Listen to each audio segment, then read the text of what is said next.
ये JEE aspirant आराम से अपने रूम में बैठ के पढ़ ही रहा होता है, तभी इसके पेरेंट्स इसके रूम में आके ना इसकी किताबें बंद करवा देते हैं और बोलते हैं कि तू छोड़ जेई वही, तेरे बस का नहीं है ये सब, तू सिर्फ बोर्ड्स पे ध्यान दे। वैसे जब कोई 5 में से 4 सब्जेक्ट्स में प्री बोर्ड्स में फेल हो जाता है ना, तो उसके पेरेंट्स का कुछ ऐसा ही रिएक्शन होता है। पर इंटरेस्टिंग बात यह है कि जो ये स्टूडेंट है ना, वो कोई नलायक या डम बच्चा नहीं है। इसकी ना 10th में इतनी अच्छी परफॉर्मेंस थी, इसका ना इसकी परफॉर्मेंस के बेसिस पे वीएमसी में एडमिशन हुआ था। और उस टाइम पे ना वीएमसी में एडमिशन होने का मतलब हुआ करता था आईआईटी में एडमिशन होना। पर क्योंकि उसके पेरेंट्स ने उसको बोल दिया था कि तू जेई की तैयारी छोड़ दे, तो उसने ना जेई की तैयारी छोड़ के अपना सीबीएसई पे पूरा फोकस डाल दिया। और फाइनली उसका रिजल्ट आया, उसके आए 87%। और 87% ना उस टाइम पे काफी बड़ी बात हुआ करती थी। मैं बात कर रहा हूँ ऑलमोस्ट 2000s की। अब जब 87% आए तो भाई को कॉन्फिडेंस भी आ गया, तो उसके साथ साथ इसने 3-4 एंट्रेंस एग्जाम और दे दिए, पर निकला एक भी नहीं। And unlike most of us, इसके घर वालों के पास काफी पैसा था, तो उसके घर वालों ने बोला कि इससे वैसे तो कुछ हो नहीं रहा है, इससे कोई एग्जाम तो निकल नहीं रहा है, इसका एक काम करते हैं, पैसे देके ना मैनेजमेंट कोटा से एडमिशन करा देते हैं।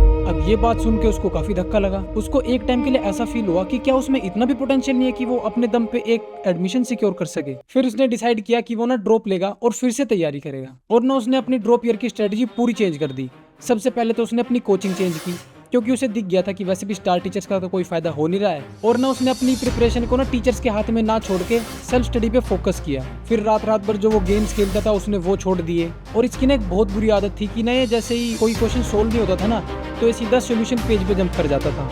तो उसने क्या किया कि अपने सारी बुक्स के इसने सोल्यूशन पेजेस भी फाड़ दिए और फिर क्वेश्चन प्रैक्टिस करना स्टार्ट कर दिया। और कुल मिला के ना ड्रॉप ईयर में अच्छी खासी मेहनत करी। फिर आया एग्जाम का दिन। एग्जाम ना 8 बजे स्टार्ट होना था और ये ना सेंटर पे 7:30 बजे पहुंच गया था।